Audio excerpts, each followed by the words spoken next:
মারুয়াছড়া ৫৪ নম্বর অঙ্গনওয়াড়ি কেন্দ্রে গৃহ নির্মাণ নিয়ে ব্যাপক দুর্নীতির অভিযোগ। জেলা শাসককে স্মারকপত্র প্রেরণ স্থানীয় জনগণের। বরখলা সমষ্টির মারুয়াছড়ায় গৃহ নির্মাণে ব্যাপক দুর্নীতি সহ জমি নির্ধারণে বিসঙ্গতি থাকায় অভিযোগে জেলা শাসককে অভিযোগ পত্র দেওয়া হয়েছে এবং অভিযোগ জানিয়ে স্মারকপত্র প্রেরণ করা হয়েছে স্থানীয় জনগণের পক্ষ থেকে, যেখানে উল্লেখ করা হয়েছে যে স্থানীয় জনগণের সঙ্গে কোনো আলোচনা না করে দালাল শ্রেণীর একাংশ ব্যক্তি তৎপরতা বর্তমানে অঙ্গনওয়াড়ি কেন্দ্র থেকে ২০০ মিটার দূরত্বে দুর্গম অঞ্চলে কেন্দ্র নির্মাণ রাজ্য শুরু করা হয়েছে এবং এই ঘটনায় যথেষ্ট পরিমাণে ক্ষোভ ব্যক্ত করেছেন তারা। অতি নিম্নমানের সামগ্রী ব্যবহারের অভিযোগ তুলেছেন তারা।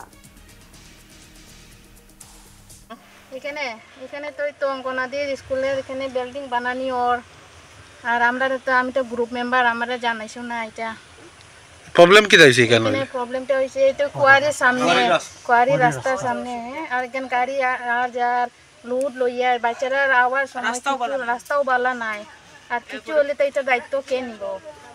বর্ষাকালে হাঁটু জল আর ফেক, আর এদিকে তো ফ্লাড হইলে তো স্কুল সব ইয়ে হয়ে যায়, ফ্লাড হয়ে যায়, ঢুকি যায়।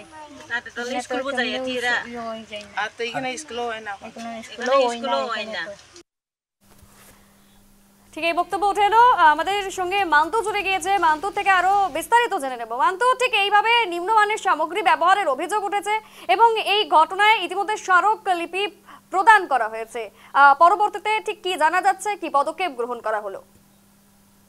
প্রথমে তোমায় আমি জানিয়ে রাখবো যে বরখলার একটি দুর্গম এলাকা হচ্ছে এই মারুয়াছড়া এলাকা, এবং এই মারুয়াছড়া এলাকায় প্রতিটি সরকারি কাজে ব্যাপক অনিয়ম হয়, কারণ এখানে কোনো আধিকারিকরা পৌঁছতে পারেন না এবং দুর্গম এলাকা বলে এখানে একটি দালাল শ্রেণীর গোষ্ঠী জড়িত রয়েছে, বিভিন্ন সরকারি উন্নয়ন কাজে লুণ্ঠনের চেষ্টা চালায় এবং এই অঙ্গনওয়াড়ি কেন্দ্রে নির্মাণে সেই পন্থা অবলম্বন করা হয়েছে।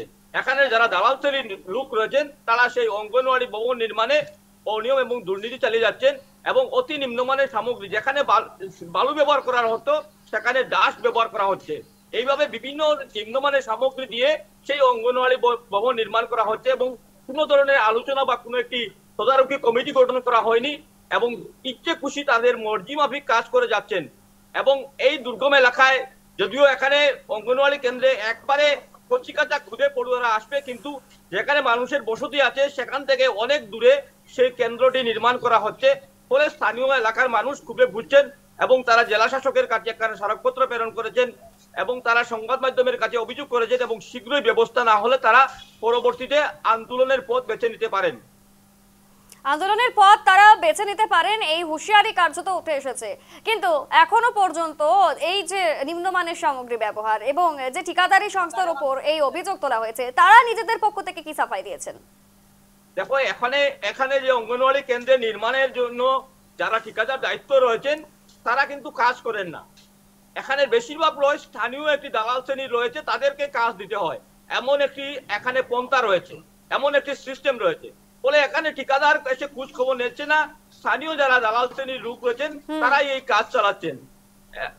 এবং যদি প্রশাসন, জেলা প্রশাসন থেকে কোনো ব্যবস্থা নেওয়া হয়, কেননা জেলা প্রশাসনের কাছে জানানো হয়েছে এবং আজ 7 দিনের মতো হয়েছে জেলা প্রশাসনের কাছে নালিশ জানানোর, কিন্তু যদি ব্যবস্থা না নেওয়া হয় তবে তারা পরবর্তীতে বিহিত ব্যবস্থা বা আন্দোলনের পথ বেছে নিতে বাধ্য থাকবেন বলে জানিয়েছেন স্থানীয়রা। একদমই, অসংখ্য ধন্যবাদ। মান্তু জুড়ে গিয়েছিল আমাদের সঙ্গে। যিনি ঠিকাদার রয়েছেন তিনি সেই এলাকায় পরিদর্শনে আসেন না, যারা দালাল রয়েছে তারাই সমগ্র ঘটনা দেখছেন এবং কাজ করাচ্ছেন।